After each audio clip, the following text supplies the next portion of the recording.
Good afternoon, and thanks for joining us today. My name is Corey Webb, and I'm the Marketing Director here at ChurnZero, and I'd like to welcome you to our webinar titled Navigating Post-Sale Chaos, Strategic Customer Success. Before we get started, I'd like to remind you that we are recording today's session, and we'll be sending out a link to the recording tomorrow afternoon. Throughout the presentation, you're welcome to submit your questions via the Q&A button at the bottom of your screen, and we will address as many as those that we can during the Q&A portion, which will be at the end of Tim's slides. Now, I'm pleased to introduce to you our speaker today. We have Tim Conder. Tim is a co-founder and CEO of CXology, which is a learning platform providing a complete framework for the post-sale customer experience. With CXology, companies learn to use strategic CS to engage in a continuous dialogue with customers, focusing on areas with the greatest business impact in real time, which makes him a perfect person to be talking to us today about how to manage the post-sale chaos, which I'm sure we have all experienced in one way or the other. So with that, I will turn it over to you, Tim. Yeah, thank you so much, Corey, and welcome. Excited to share a topic that I've been sharing with teams over the past 8 years with an even larger audience today. And so today, we're going to focus on how to identify critical needs that block your customers' loyalty and block them from achieving their goals, their reason for purchase, et cetera. And I hope to bring a little bit of calm to the post-sale chaos. Right. So what are we doing here? Well, we're going to focus on an important time period, the time period starting when your customer starts using your solution for the first time, leading up to their first renewal, which is rich with opportunities, but also many pitfalls that could put your new customer at risk. So today we're gonna explore a simple exercise that you can do with your team or your peers that can help you identify what is holding your customer back, why they move through what we call the messy middle. And knowing what holds them back or blocks their loyalty gives us opportunities to provide targeted help and solutions, ultimately creating that opportunity to deepen trust and to build loyalty. So our time today is going to be covered in 3 parts. First, we're going to talk about why strategy matters now more than ever in customer success. In part 2, we're going to introduce you to the 5 customer needs, which is designed to help us see what needs our customers have more clearly. And then in part 3, we'll go through the simple exercise that you can do with your team to consistently find the critical areas where your customer needs help. So why does strategy matter? In CS today, we're pressured to be all things customer. We truly have an outsized responsibility for anything related to the customer, including non-customer-centric decisions that are out of our control. And we are constrained. Really, all teams are, but many customer success teams are entirely consumed with putting out fires and responding to the noisiest customers, leaving no time for anything else. And the outcome, doing tactics consistently and even high quality isn't enough. We are truly forced to choose how we're going to deploy our resources, which means our team, it means the assets, self-service capabilities, all of those things. Which means we really need a strategy. And a post-sale strategy ensures that we stay relevant to our customers, incrementally and purposely building trust. We're executing on the things consistently that matter, and we're innovating with the goal of reducing effort, creating efficiencies, and realizing those efficiencies within our execution. So to understand strategy versus what I would call operational and effectiveness, I want to introduce you to Michael Porter, who is a renowned economist, author of many books, Harvard professor, and he differentiates between strategy and operational effectiveness as follows. So Porter defines strategy as the unique position a company chooses to occupy in its industry to create a sustainable competitive advantage. It involves making deliberate choices about how a company will compete, deciding where to compete, how to differentiate itself, what unique value it will offer to their customers. And according to Mr. Porter, a good strategy involves making trade-offs. More importantly, choosing what not to do, and aligning activities to fit that chosen strategy. Now, on the other hand, he describes operational effectiveness as the ability of a company to perform its activities better than its rivals. It involves maximizing productivity, efficiency, quality in various operational areas, such as manufacturing, marketing, supply chain, customer service, really all of the above. Operational effectiveness is about performing similar activities better than competitors, but it doesn't necessarily lead to a sustainable competitive advantage.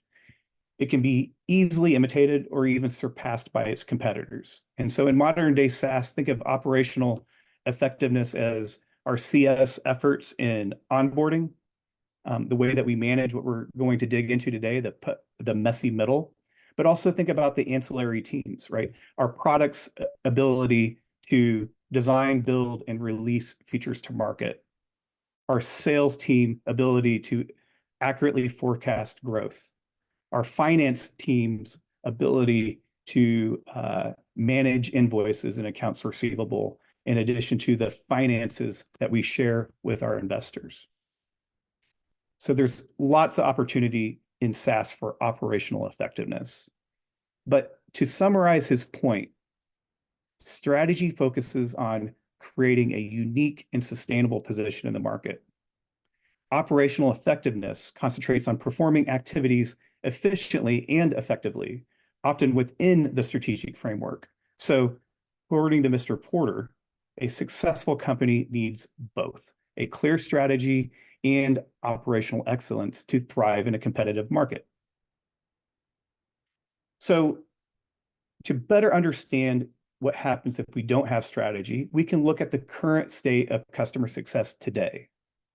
So without strategy, we can only focus on a few customers, and they're likely the customers that make the most noise.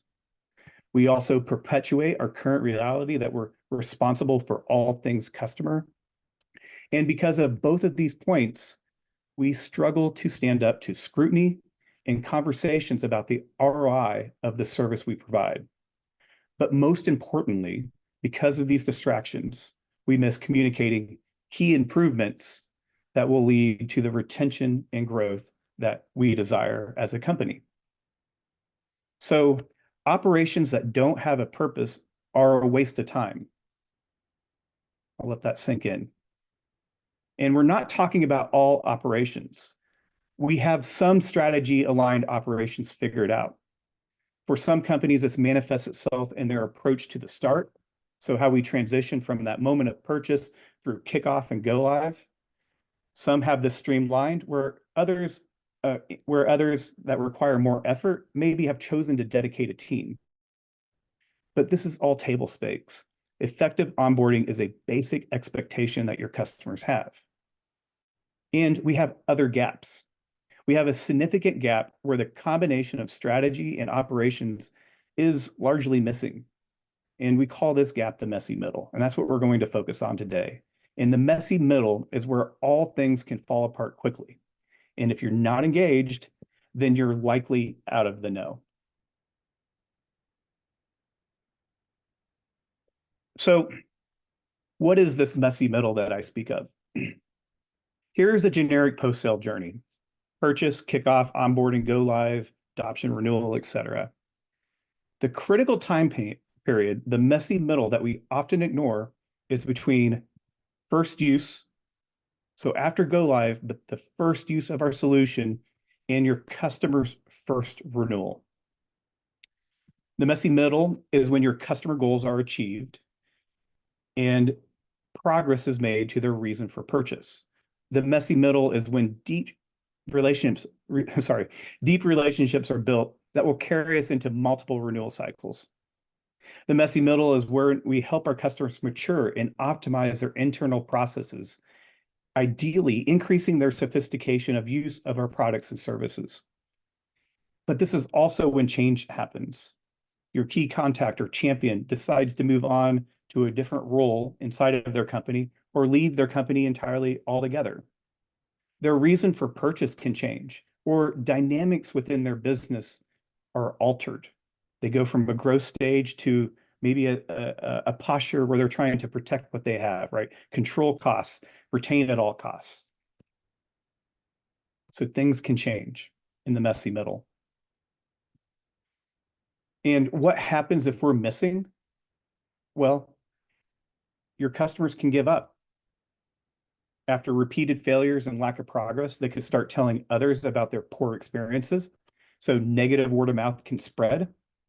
And sometimes decisions are made to not continue. But most importantly, you're likely left out of the know if you're not engaged in the messy middle. All of this results in churn drama and likely even more churn drama. So a vital part of any post-sale strategy is how we'll navigate the messy middle. And this is across all of our customers, their use cases, reasons for purchase, et cetera. So the next concept I want to introduce is that customers are not like snowflakes. I've seen this being debated online in different LinkedIn comments and LinkedIn forums. They're not as unique as they seem, but your team feels they are because we're missing strategy. They're required to deliver on all the requests and every need that comes up. And the result is being overwhelmed, which leads to burnout and maybe even employee attrition. But there's actually hope. The uniqueness and variability your team feels is likely not the reality at all.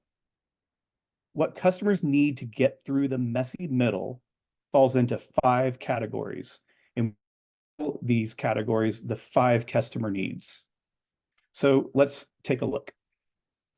So after helping many customers or companies throughout my career, I have found that customer needs fall into 5 categories. And more than likely, what your customer needs to navigate the messy middle successfully falls into 1 or 2 of these categories. So let's take a look at the 5 categories. They're skill set, knowledge, time, cost, and change. So skill set is your customer's ability to execute or complete what they must do to make progress towards their reason for purchase. I have found that this typically manifests itself in terms of their comfort level with technology or their technical competence. So their ability to work with data, or their ability to configure and build within your application, their ability to, let's say that your solution does something with responsive design in mobile apps, their ability to know how to size an image so that it displays well in a responsive environment.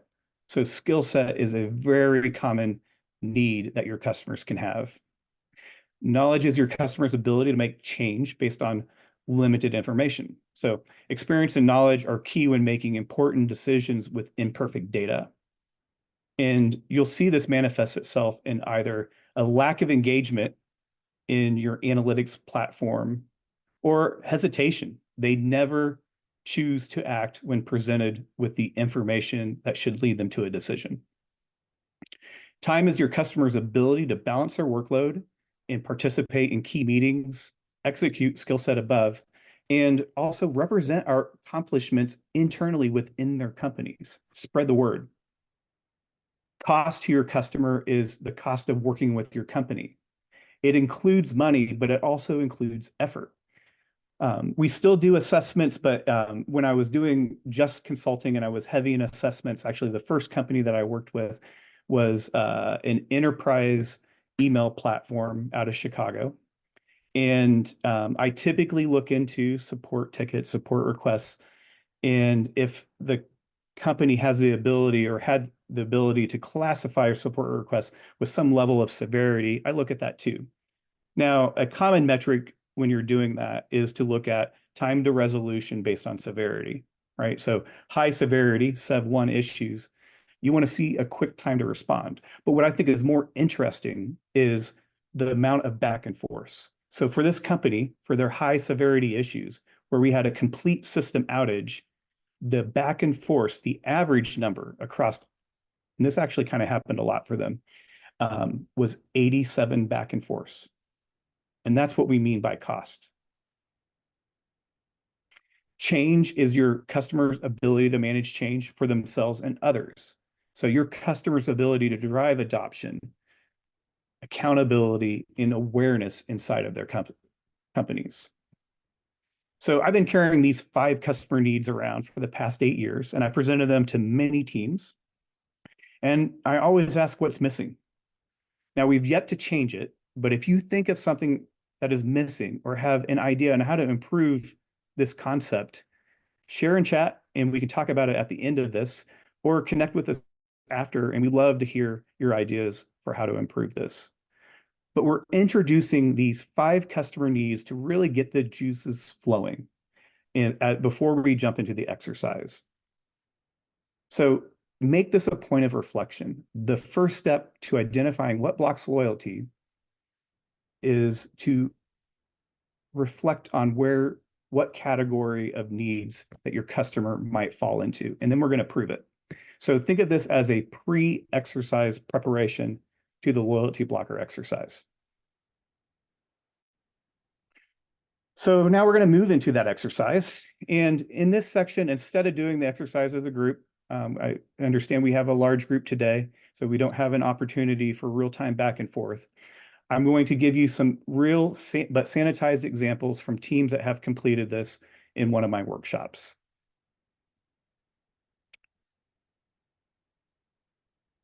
So we've been talking a lot about what blocks loyalty. We call them loyalty blockers. And let's talk about what that actually is. So loyalty blockers are things that happen in the messy middle. They're the barriers between what you offer, what you sell, and your customer's reason for purchase. Loyalty blockers can range from immediate deal breakers to annoyances that add up over time. But in reality, nearly 100% of the time, churn rarely results from one thing. It's typically death by 1,000 paper cuts. And these are likely moments of missed expectations that add up over time, or consecutive feelings of failure because your customer couldn't make progress.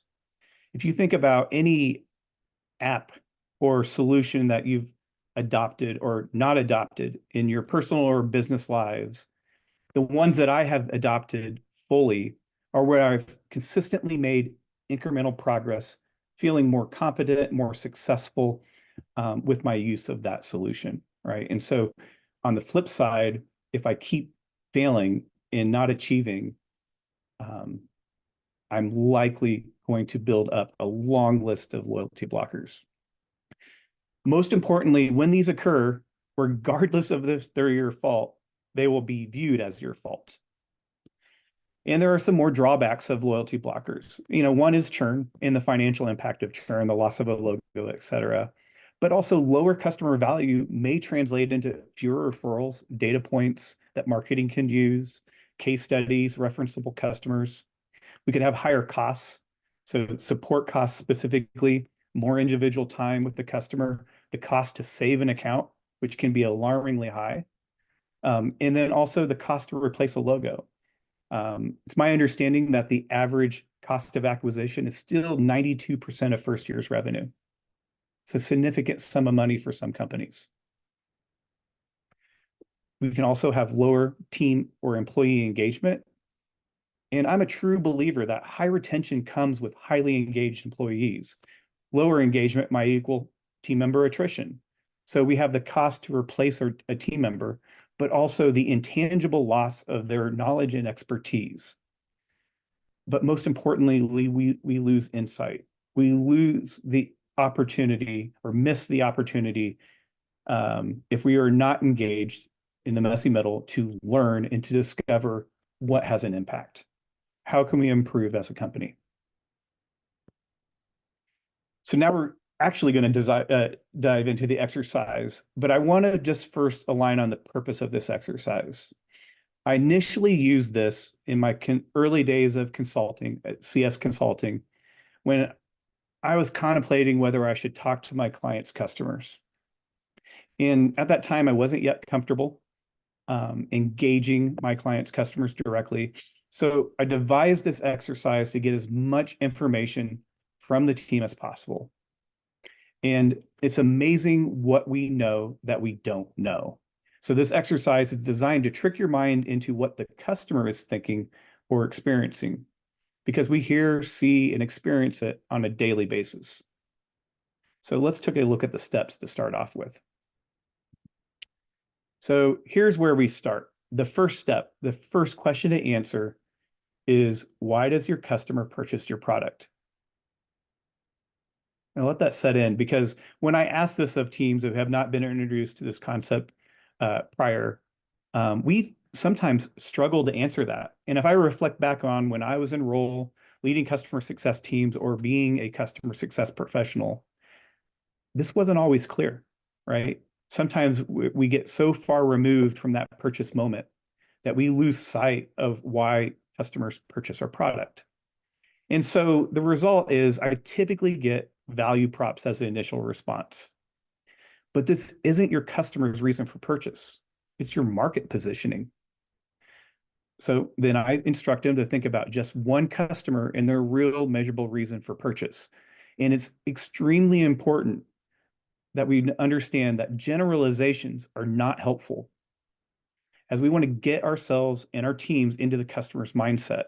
So what is that real reason for purchase? And I'm going to show actual examples on the next slide across 3 different companies. The second question is, what do we sell them to accomplish this? This is important because sometimes we have misalignment between what we can do and our customer's reason for purchase. If this is the case, the solution to the blockers may be less about what your team can do, what services or assets we can create to get them through the messy middle, and more focused on reprioritizing with sales and product. Right. And so this second question can help you determine, do I need to be incorporating other leaders, other groups to really get them to buy into the customer's perspective? The third question is, what does it take to implement? And this question exists solely to recognize that there's initial effort between us and the customer to get started. And I want to get the team past this, but also respect that effort, because we want to get to that moment of first use, which is where loyalty blockers start. And finally, the most important question of them all, we ask the team, with this reason for purchase and starting at first use and leading to the first renewal, what gets in their way of reaching that goal or reason for purchase? These are loyalty blockers. These are the challenges, the setbacks, headaches, and hurdles that if your customer can't overcome them, then you're at risk of churn. So let's go ahead and take a look at the reasons for purchase in the 3 different markets or 3 different companies that I've prepared. These are actual companies, but I've sanitized them, so I don't think you'll be able to figure out who they are. The first is going to be a MarTech company. And so for people unfamiliar with MarTech means marketing technology. And if you ever seen the slide that keeps growing, the logos keep getting smaller, about how many SaaS companies are in the MarTech space, you kind of understand what I'm talking about. But this particular company focuses on SEO, right? And so they have a SaaS solution that has a component of how a company would approach SEO and extract value from it.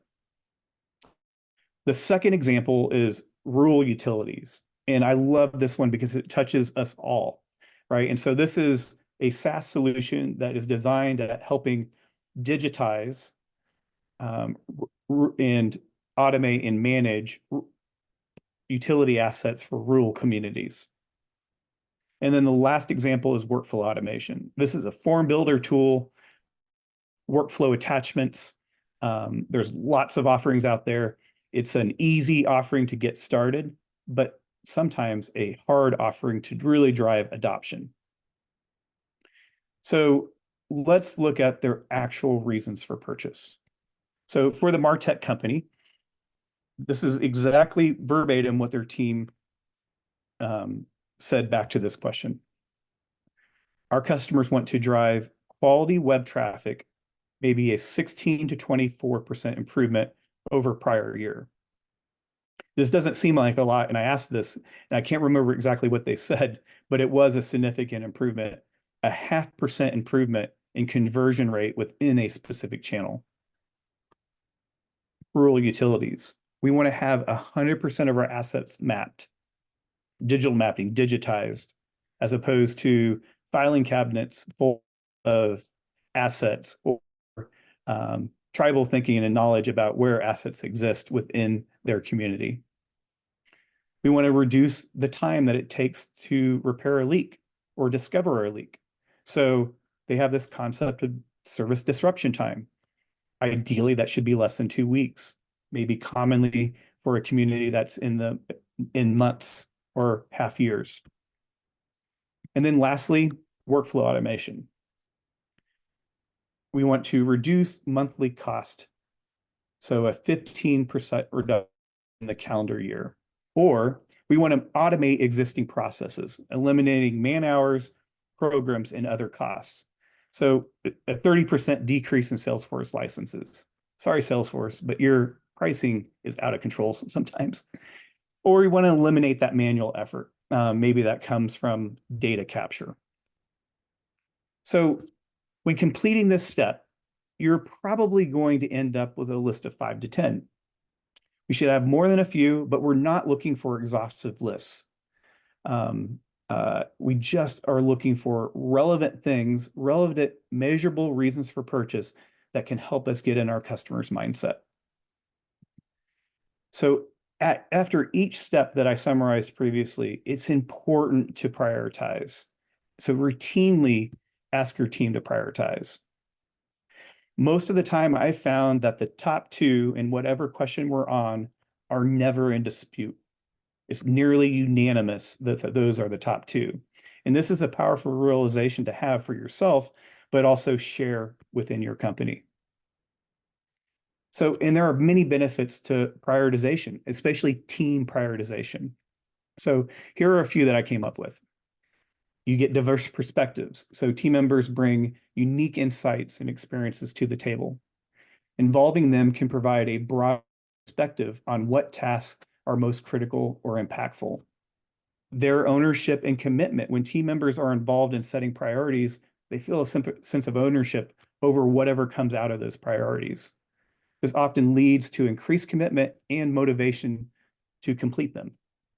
Enhanced problem solving. Involving team encourages discussions and debates on the most important tasks.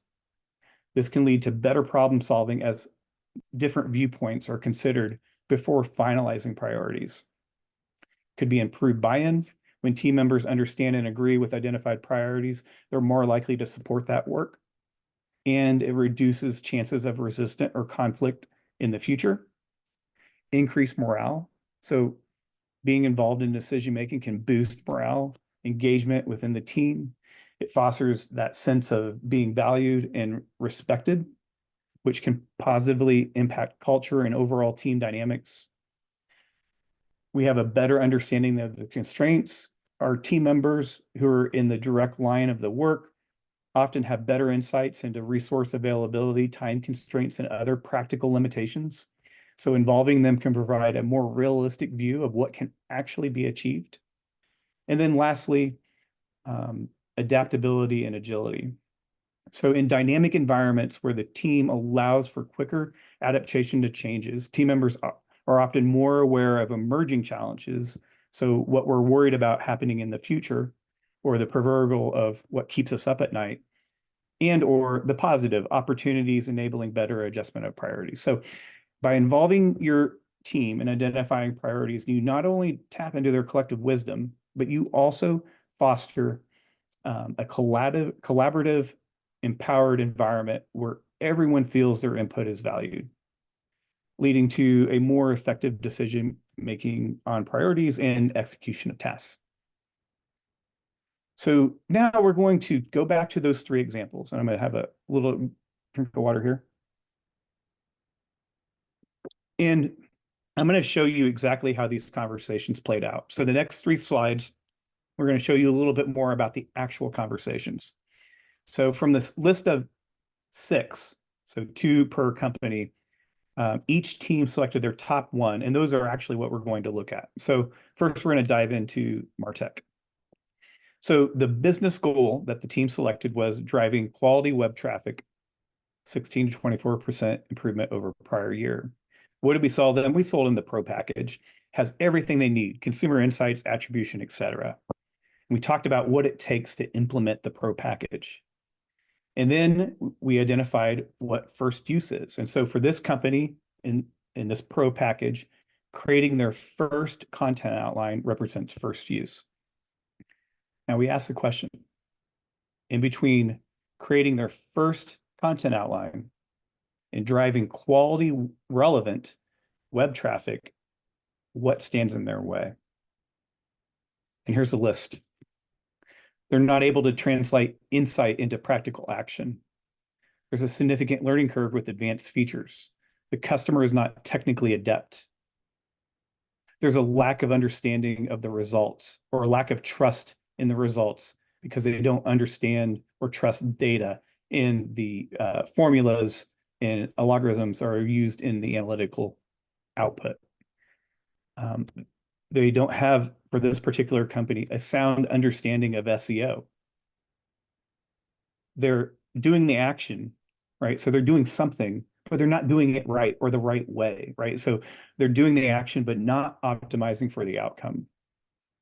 They don't have content infrastructure set up. So I worked for an SEO company briefly early in my career, and we had an amazing content team. It was actually 90% of our company, right? And so the process of producing copy from the standpoint of what's the research about what's going to resonate with our target audience, to designing and building that content, it actually resembles a similar set of steps to building software, right? So it's complex, to the review and approval, all the way down to actually launching content out into the world, right? And that's what we mean by content infrastructure. They may not have the bandwidth to act on insights. So if you're servicing MarTech, this is probably common, right? Marketing teams are equally constrained and short on resources as CS teams are, and a little bit more so in many companies, right? And so not having the bandwidth to actually do anything with what the solution is telling you is pretty common in MarTech. They could struggle internally with people that aren't as savvy as to the importance of digital marketing and what it can do for a business. And then even though they purchased the solution, they're comfortable in their ways. And so unknowingly, maybe to them, they are resisting change in what they need to do now that they have a new, highly innovative technology. Let's look at the rural utilities. So the goal that the team did is 100% asset mapping. And what did we sell them? They had a really cool starter package because, like I said, often what we're replacing, or what they're replacing for their customers, is a manual way of doing things, most commonly paper-driven. If technology is a part of it in any way, shape, or form, it's the number one application that SaaS replaces, which is Microsoft Excel. And so what is their first use? Is to create the first asset, just one asset. And we ask the question of creating that first asset in their business goal of 100% completion, what stands in their way? So not knowing where to start. One of the things that we don't do well in SaaS, this is my opinion, but we don't actually teach our customers how to build, right? Where to start, what to do next, how to make the order in which we have to make decisions. We inherently know that because we know our technology so well. Our customers do not. So not knowing where to start is sometimes a very common loyalty blocker. Could have product issues or tech issues that make the product unusable in their eyes, whether that's fair or not. And once again, we're dealing with a rural community, right? And so while it's always improving, there are still communities out there that don't have equal access to mobile. And mobile was a key aspect of their solution. There's a lack of time spending assets because of higher priorities. They don't make this an official initiative. I'm sure that can relate to a variety of industries. The prioritization of projects are driven by customer requests, and for utilities, acts of God. So weather events or natural disasters, and or compliance issues that have a higher priority. They struggled with a lack of whole team adoption or accountability to use the product, lack of knowledge on how to actually perform an assessment and what that means. And then at renewal, having something valuable to show to the people that approve expenses. So their board of directors, or they're unwilling to share progress to their board of directors. So in each of these three examples, you may have noticed the bold, and these were the top two that each team prioritized. So, workflow automation. All right, forgot about this one. So workflow automation, a 15% reduction in the cost in a calendar year. What do they purchase? The approval workflow. So more specifically, something related to expense approvals. And so what does first use represent? Well, configuring that first form. And so what stands in their way between that first form and actually realizing a 15% reduction in costs? And so what this team came up with, challenges with adoption. So their internal team, learning curve with advanced features. So the approvals, tying them into important applications like Salesforce, the design elements. So the way that their form looks and feels, is it pleasing to the eye? Does it have good call to action? All of those things are important in designing an effective form. What other system dependencies, email deliverability, security obstacles you need? Department-specific use cases, in their eyes, they thought can limit growth, right? So we get our identity gets wrapped up in one case, and the customer teams that aren't involved in the product don't realize it can be used in many different ways. Poor internal communication, highly variable product use limits a standard training approach, at least they thought, and insight into all processes that could be automated or benefit from technology. And then lastly, do not have insight or into what their targeted audience size is. So to measure success, maybe understanding how many form completions they should have based on who they made that form available to. So we have these long lists of loyalty blockers and we prioritize them. What's really cool is loyalty blockers, once identified, can be turned into opportunities to build loyalty. And by doing this, you build trust, you build confidence and a deeper relationship with your customer. You also create efficiencies, reducing your cost to support customers, right? So we're spending less time saving customers or addressing the squeaky wheel because we don't have any squeaky wheels. And everything else we mentioned. Sorry, I just had a brain blank. So let's go ahead and dive into what those loyalty builders look like. And loyalty builders also happen in the messy middle.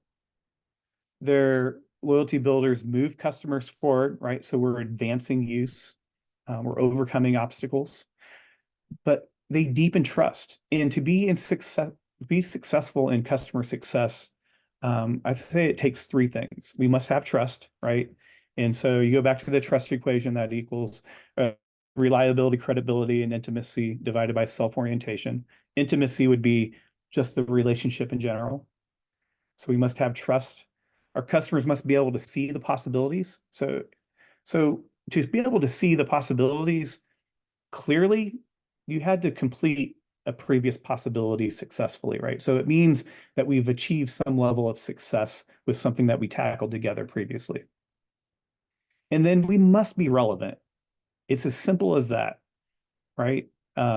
Asking open-ended questions, digging deeper, really truly understanding what your customers are trying to accomplish, what can hold them back is relevant. And so when we position an upsell, if it's not relevant, not only are you likely going to be told no, but you're actually damaging the relationship.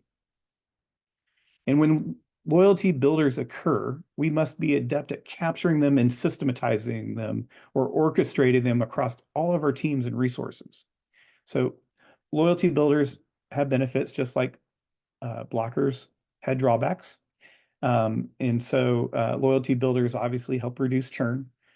We're going to have more referenceable customers, but we're going to have lower costs. We're going to have lower support costs. We're going to have a highly engaged team. So a happy team equals happy customers. And we're going to be able to continuously improve across whether that's an individual effort, a team's effort, or our collective company's effort. And we identify loyalty builders by solutionizing those prioritized loyalty blockers. So we're going to take a look next at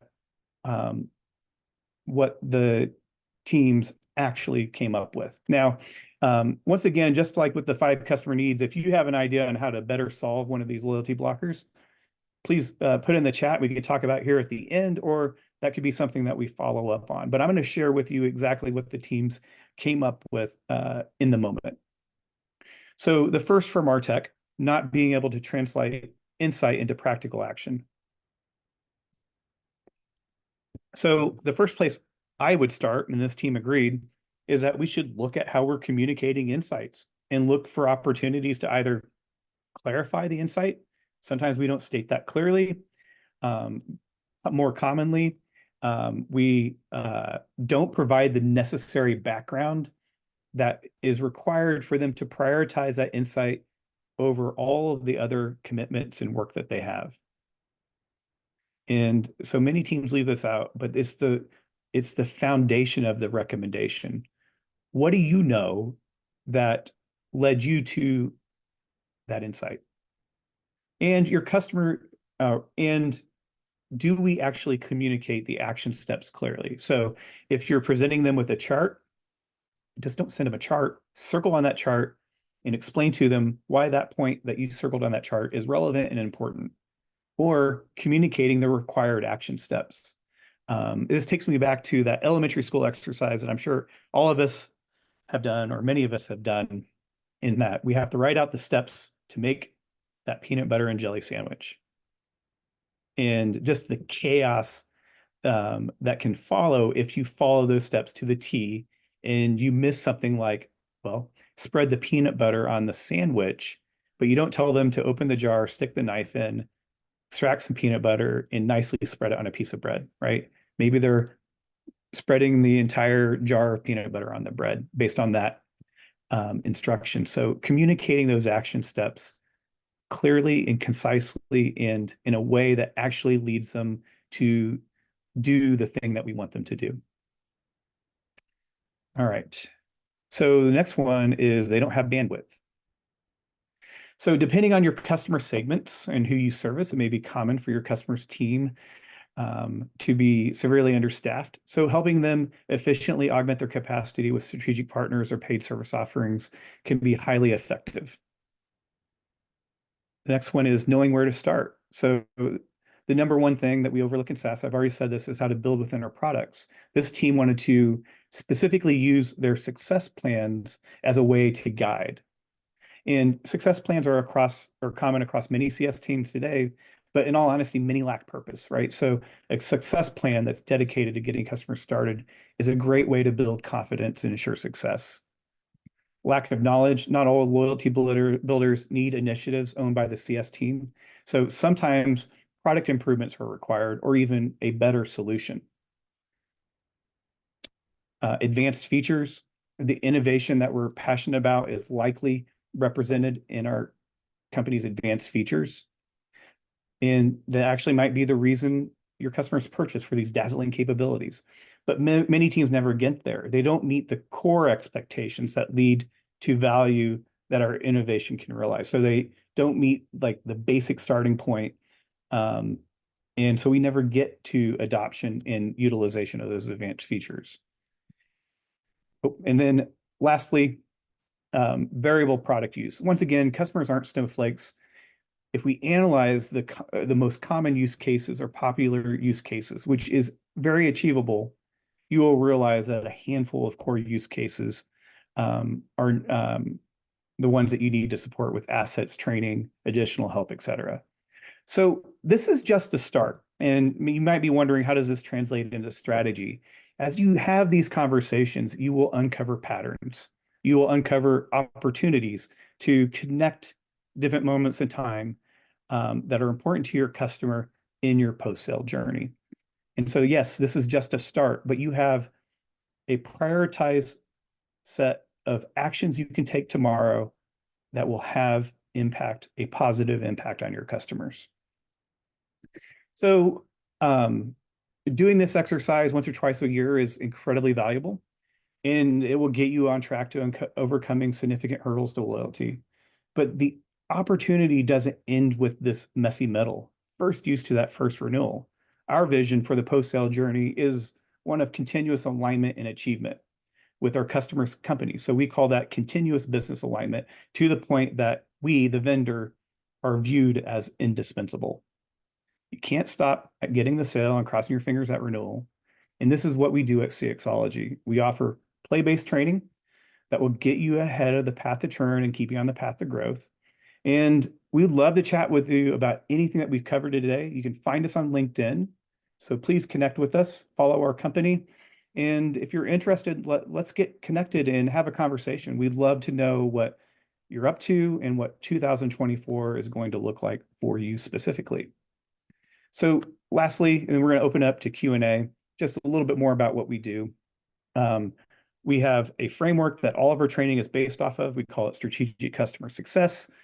For any of those looking to advance their practice or their execution in customer success, we provide assessments for companies. All of our training is e-learning and self-guided, but we do offer mentoring and coaching. That training also gives you 2 certifications, one in Align, so that's the sale up to that moment of first value, and Engage, which is starting at that moment of first value and going through multiple renewal cycles. And then we have a growing list of workshops. This is one of them, and we call that the Loyalty Building Workshop. And we have a really cool workshop on getting started with health scoring that can really help you expand that health conversation to your entire team. So with that, I'll open the floor to questions. Awesome. Thanks so much, Tim, for that presentation. We have had some questions come in, but I want to invite the rest of our attendees to go ahead and submit your questions, and we will get to as many as we can. So our first question says, if your customers have more than one need, how do you decide which to prioritize first, or do you address them all at the same time?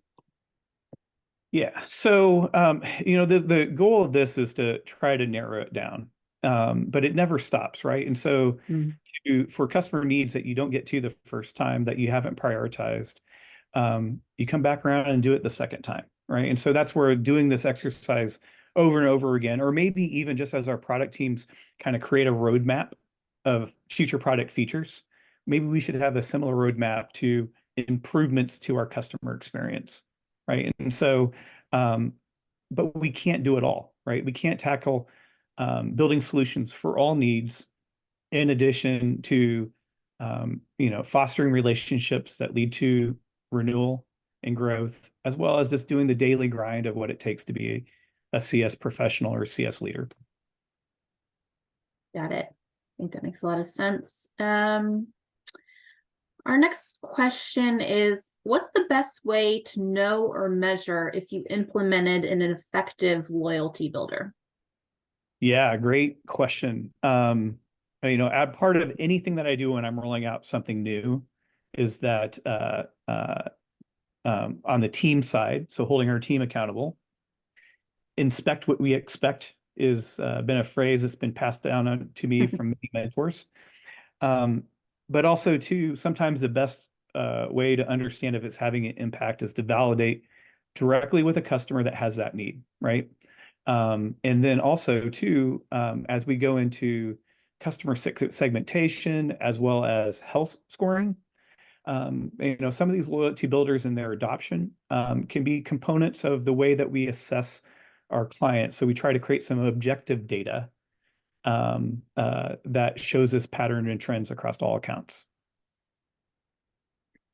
Awesome. Thanks for those measurement ideas. Let's see. Our next question,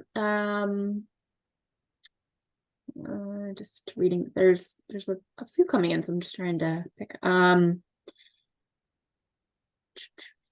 Is there a proven strategy for engagement and continual alignment? So email over video calls or quarterly business reviews. What do you recommend? So, within our framework, we have kind of a revolving door of three things. But everything builds off the way that we start these relationships. So in addition to the 5 customer needs, we also have the 5 key questions, right? So really developing a deep understanding of what your customer is trying to do in kickoff, the start of the relationship, deepening that understanding even further from what sales discovered.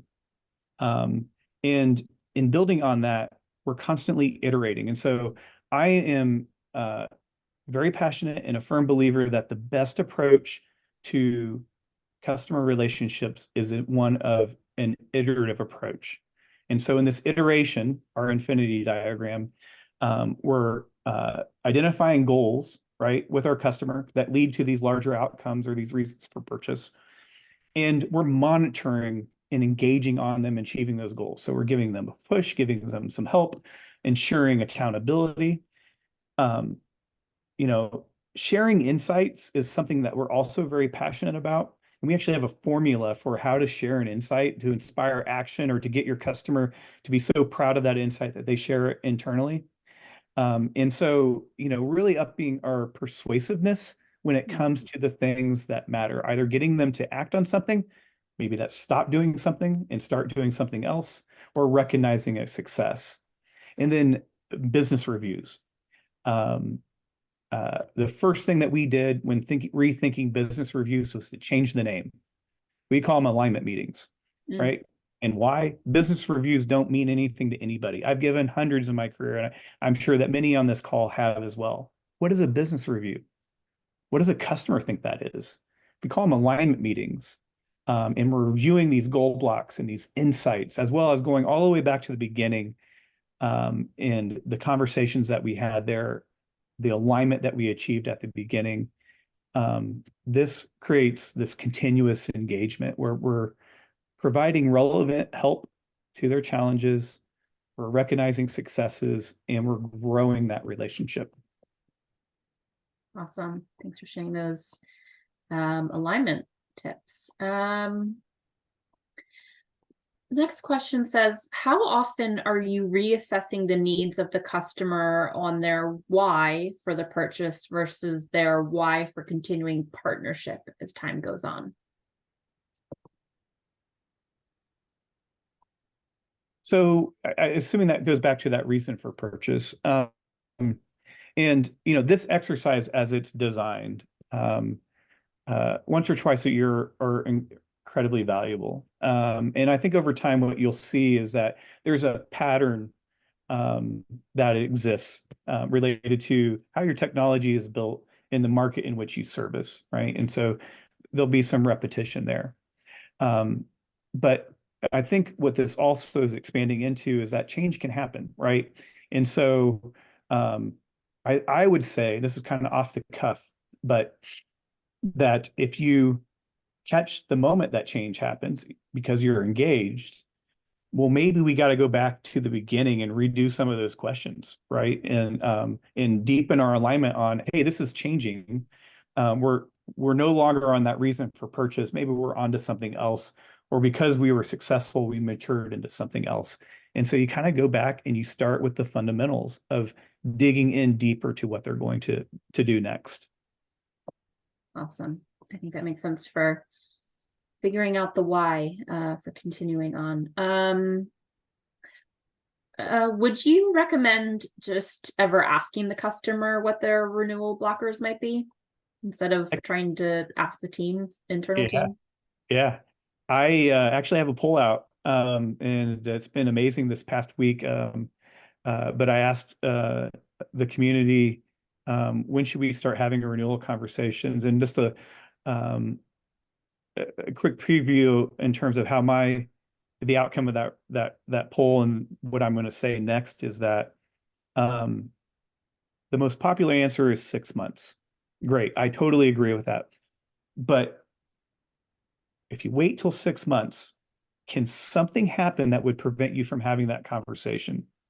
And so I'm leaning towards, and a friend, a mentor, and just a CS expert um, helped persuade me to think that maybe day two is the right answer, where we minimally, we're not asking for renewal at day two, but we're saying, Mm. based on your budget cycle and when would you like to have that first renewal discussion? We can propose 6 months. But what she told me is that sometimes I do it right from the start, every single month. And the meeting that is never missed is that meeting, right? And Mm. so, kind of the stigma of renewal is more of an us thing than our customers thing. They know what they signed up for. They know they have a renewal. I think we're the ones that get more emotionally wrapped up in it than they do. Got it. Let's see. Can you talk about strategies for building a resilient CS team that can effectively handle post-sale challenges? So for building the team, so two things, how we recruit matters, and Mm. desire for the role or cultural fit matter way more than skill set. And so every time I've nailed cultural fit with some kind of core expectations or core skills, I've always been able to turn those team members into um, superstars. The way that we onboard our new employees matters, right? And so a lot of us have had poor onboarding experience. I'm very passionate about not letting that happen to my teams, right? And so there are ways that we can not just train them on the product, but maybe send them through a rite of passage where they have to solve some complex challenges that we have previously solved. Mm. And then, if we think about just leadership in general, the way that I was taught was we all have to have vision, right? Vision for our roles, our teams, our function. Above vision is roles and responsibilities, right? So who does what and what are you accountable to? On top of that is inclusion, right? And so because we have those first two things, we know how to effectively work together, or the way I like to put it, we know each other as human beings. It's amazing Mhm. that we spend the majority of the time with our coworkers in life, and we can get to a point where it's so acid or acidic that we don't know them as human beings, and all of that leads up to team trust. And so, you know, trust internally is just as important as trust externally in how we get there. And I think those three things are the foundation for that, clearly. That's awesome. Yeah, I really think that is some good advice for building up and empowering your teams. Um, we have a question that says, our customers seem to be suffering from a failure to launch issue. How do you recommend balancing the burden we put on customers to put things into practice and just doing it all for them? Yeah. So, two things that I've kind of, that's very common, depending on your application, but I found that to be very common.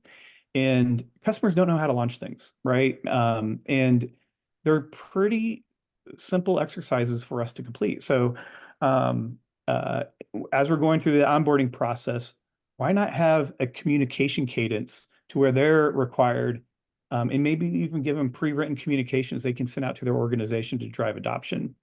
For companies that I worked with, one company that was a drag and drop mobile app configurator, and they serviced churches and tourism. So two widely different markets. But not everyone knew how to launch a mobile app, right? And so, this creation of a launch kit to where they could put their logo on stuff and advertise it. It was kind of thought out to some degree. Turned out to be a really successful tool to just like, you know, lessening the friction and effort that your customers have to do. So people don't do the things that we don't know how to do. So how do you Yeah, systematically create that expertise? awesome. One last question before we wrap up. In your experience, what are key elements that distinguish a successful post-sale strategy from an ineffective one? So I mean, for the sake of time, there's one that comes top of mind. Okay. And uh, an effective one is one of which we're in control, Mm. right? And so because we've laid the right foundation at the start and we continue to iterate on that, we are actually in control. An ineffective one is where we don't engage in the messy middle, or like I used to have a blog out there, it might still be out there, that checking in is checking out, right? Mm. We're not relevant to the customer. And we let time go by. Our key contact leaves and we don't reach out to the customer for 2 months. You should do it the next day.